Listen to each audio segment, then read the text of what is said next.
Hello दोस्तों, मैं सुंदर जांगड़ा एक बार फिर से आपका इस वीडियो में स्वागत करता हूं, जिसमें आज हम लोग एक्सरसाइज 5.1 के इंट्रोडक्शन या फिर यूँ कह लीजिए कि चैप्टर नंबर 5 के इंट्रोडक्शन के बारे में बात करेंगे। तो इसके इंट्रोडक्शन के बारे में बात करने से पहले मैं आपको बता दूं कि इस चैनल पे मैंने अभी तक फर्स्ट चैप्टर जो कि real number, second chapter polynomial, third chapter linear equation in two variable and last and update chapter number 4 quadratic equation अभी तक हमने कंप्लीट कर लिए हैं। आज हम लोग डिस्कस करने वाले हैं कि चैप्टर नंबर 5 पे। तो चैप्टर नंबर 5 जो है वो है हमारा अर्थमेटिक प्रोग्रेशन। अर्थमेटिक प्रोग्रेशन की डेफिनेशन को पहले समझेंगे कि होता क्या है अर्थमेटिक प्रोग्रेशन, या फिर अर्थमेटिक सीक्वेंस बोल दीजिए इसको। तो एक एग्जांपल से समझेंगे कि एक ऐसी सीरीज एक ऐसी सीरीज कोई भी एक नंबर्स की सीरीज या फिर कोई भी एक नंबर्स के सीक्वेंस जिसके बीच का जो डिफरेंस है, जिन नंबर्स जो टर्म्स हैं हमारे पास, उनके जो बीच का डिफरेंस है वो हमेशा क्या होना चाहिए, इक्वल। फॉर एग्जांपल मैंने मान लीजिए कोई एक सीक्वेंस लिया और वो सीक्वेंस है 3, 7, 11, 15, 19 ऐसे कोई नंबर हमारे पास चल रहे हैं। अब मैंने बताया कि टर्म्स जो हैं उनके बीच का डिफरेंस हमेशा क्या होना चाहिए, इक्वल। तो यहाँ पे देखेंगे कि इन दोनों के जो बीच का डिफरेंस है वो कितना है अपने पास, 4। बिल्कुल सही बात। नेक्स्ट, इन दोनों के बीच का डिफरेंस कितना है अपने पास, 4। बिल्कुल सही बात। इन दोनों के बीच का डिफरेंस कितना है अपने पास, 4। इन दोनों के बीच का डिफरेंस कितना है अपने पास, 4।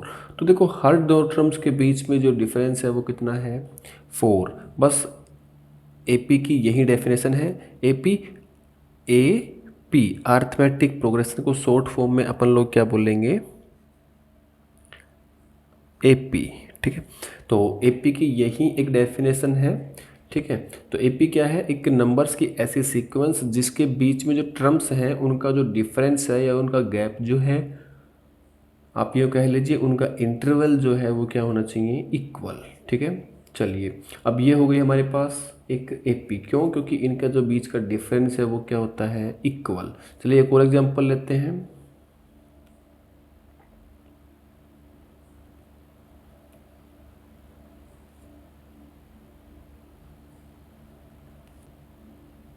ठीक है, ये हमारे पास कोई भी एक सीक्वेंस है, नंबर्स के सीक्वेंस है। हमने देखा क्या कि इन दोनों के जो बीच का डिफरेंस है वो कितना है हमारे पास, 2। इन दोनों के बीच का डिफरेंस कितना है अपने पास, 2। इन दोनों के बीच का डिफरेंस बिल्कुल 2 नहीं है, ये कितना है, 3। तो ये क्या नहीं होगी, एपी नहीं होगी। ठीक है, तो कब एपी होगी कब एपी नहीं होगी वो आपने समझ ही लिया। ठीक है, और जो हम इनके बीच का डिफरेंस देख रहे हैं, अगर वो एपी है तो बीच का जो डिफरेंस है वो सबका क्या मिलेगा, इक्वल। इट मीन्स जो बीच का डिफरेंस है वो क्या होगा, कॉमन होगा। तो उसे हमने एक नया नाम दे दिया, या क्या नाम दे दिया इसका, कॉमन डिफरेंस। तो याद रखेंगे कि जो कॉमन डिफरेंस होता है वो इनके बीच का डिफरेंस होता है। अगर वो सबका इक्वल है तो उसे क्या कह देंगे, कॉमन डिफरेंस। तो यहाँ से हमने एक और चीज़ सीखी कि जो बीच का डिफरेंस है उसे हम लोग क्या कहेंगे, कॉमन डिफरेंस।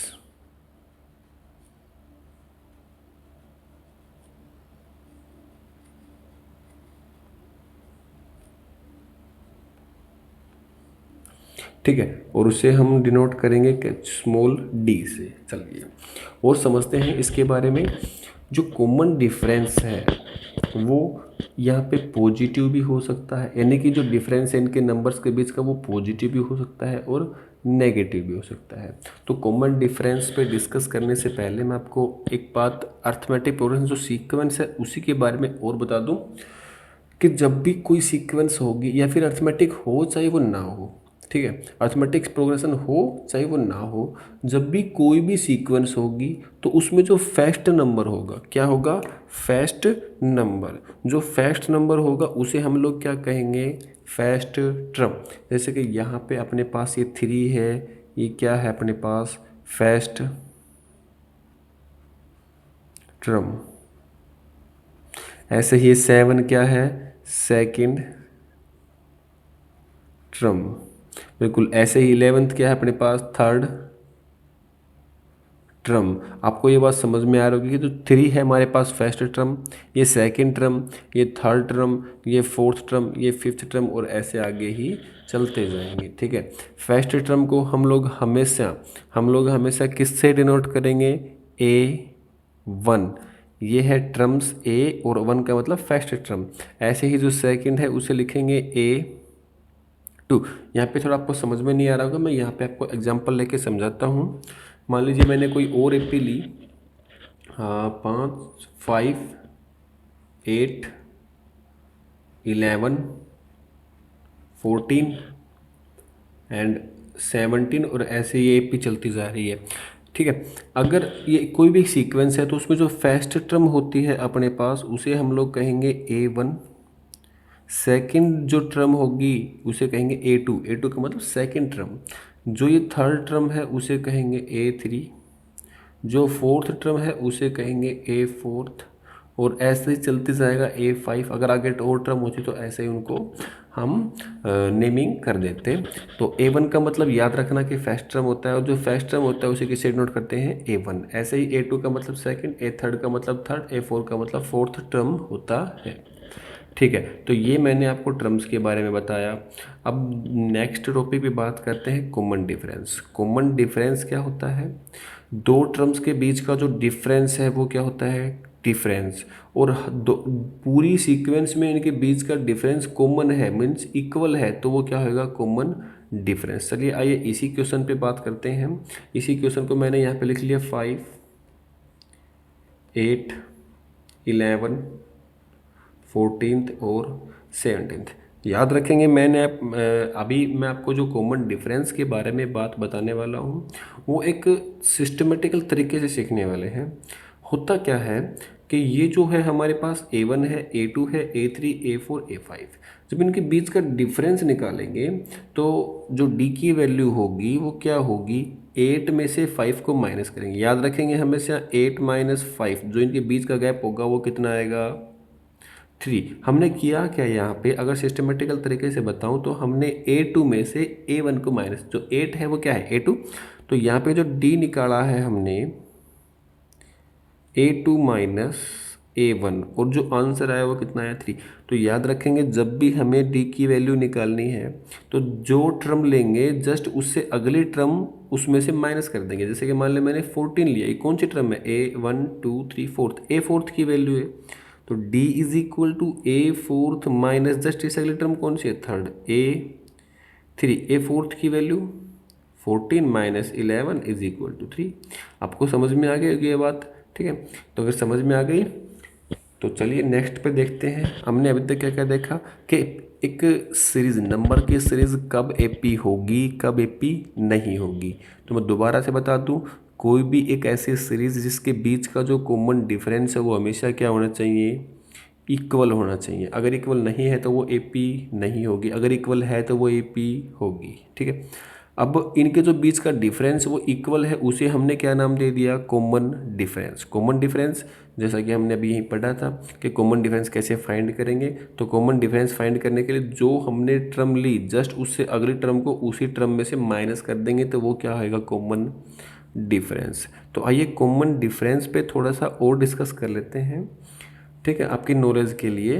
तो कॉमन डिफरेंस जो है, जो डी की वैल्यू है अपने पास, याद रखेंगे यहाँ से मैं बता दे रहा हूँ आपको, जो डी की वैल्यू है, ठीक है, डी की वैल्यू अपने पास 0 से ग्रेटर देन भी हो सकती है, डी की वैल्यू 0 से लेस देन भी हो सकती है, और डी की वैल्यू इक्वल हो सकती है 0 पे भी। ठीक है। यहाँ पे देख रहे होंगे कि डी की वैल्यू 4 4 4, इट मीन्स जो डी की वैल्यू है वो 0 से ग्रेटर देन है, यानी कि पॉजिटिव है। ठीक है। इफ़ या फिर दूसरे शब्दों में यहाँ पे कह दीजिए कि डी की जो वैल्यू है वो क्या है, पॉजिटिव, यहाँ पे क्या है, नेगेटिव, और यहाँ पे क्या है, नो इधर पॉजिटिव नो इधर नेगेटिव, इट मीन्स जीरो।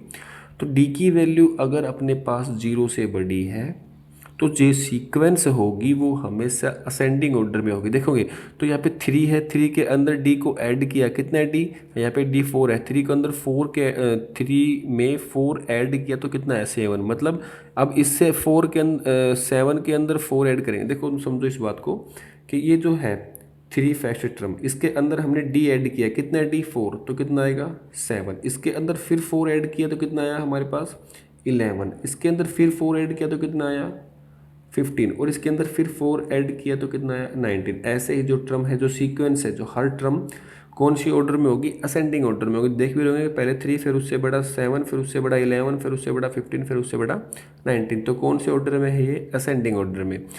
कब, जब डी की वैल्यू पॉजिटिव है, ठीक है, जब डी की वैल्यू पॉजिटिव है तो जो सीक्वेंस होगी वो क्या होगी, असेंडिंग ऑर्डर में होगी। अगर डी की वैल्यू नेगेटिव है, क्या है, अगर डी की वैल्यू नेगेटिव है, नेगेटिव मान लीजिए मैंने कोई फर्स्ट टर्म 5 लिया और यहाँ से डी की वैल्यू क्या लेंगे, एग्जाम्पल के लिए बता रहा हूँ, मैंने कोई फर्स्ट टर्म 5 लिया और डी की जो वैल्यू है वो -2 ले ली, कितनी ले ली, -2 ले ली इस एपी के लिए, जो फर्स्ट टर्म है इसके लिए। अब जस्ट इससे नेक्स्ट टर्म में ऐड करेंगे तो वो कितना होएगा, 3। जस्ट इससे अगली टर्म को कितनी आएगी, 1। जस्ट इससे अगली टर्म आएगी -1 -3 -5। अब चेक करके देख लेंगे कि जस्ट इससे जो इससे अगली टर्म होगी उसी के अंदर, इसके अंदर डी जोड़ने के बाद ही अगली टर्म आएगी। तो 5 plus -2 is equal two plus के 5 माइनस के 2, तो कितना आएगा, माइनस का सॉरी प्लस का 3। ठीक है, तो ऐसे ही सीक्वेंस चलती जाएगी। तो याद रखेंगे कि जब भी डी की वैल्यू 0 से ग्रेटर देन होगी तो जो सीक्वेंस होगी वो हमेशा असेंडिंग ऑर्डर में होगी। अगर डी की वैल्यू नेगेटिव या फिर लेस देन 0 है तो जो सीक्वेंस होगी वो डिसेंडिंग ऑर्डर में। इफ़ अगर डी की वैल्यू 0 है तो इसका मतलब सीक्वेंस ना तो बढ़ रही है ना घट रही, ना असेंडिंग ऑर्डर ना डिसेंडिंग ऑर्डर, वो कॉन्स्टेंटली चलती जाएगी। देखेंगे अगर इनके बीच का डिफरेंस 0 हो जाएगा तो वो जो एपी है वही चलती जाएगी। ठीक है, समझ में आ गई आपको ये बात। तो ये थी एपी के बारे में बात।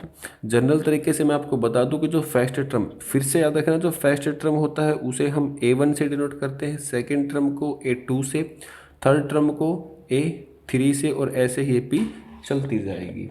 तो ये था अर्थमेटिक प्रोग्रेशन के बारे में डिस्कशन। चलिए मिलते हैं नेक्स्ट वीडियो में एक्सरसाइज 5.1 के साथ। Thank you.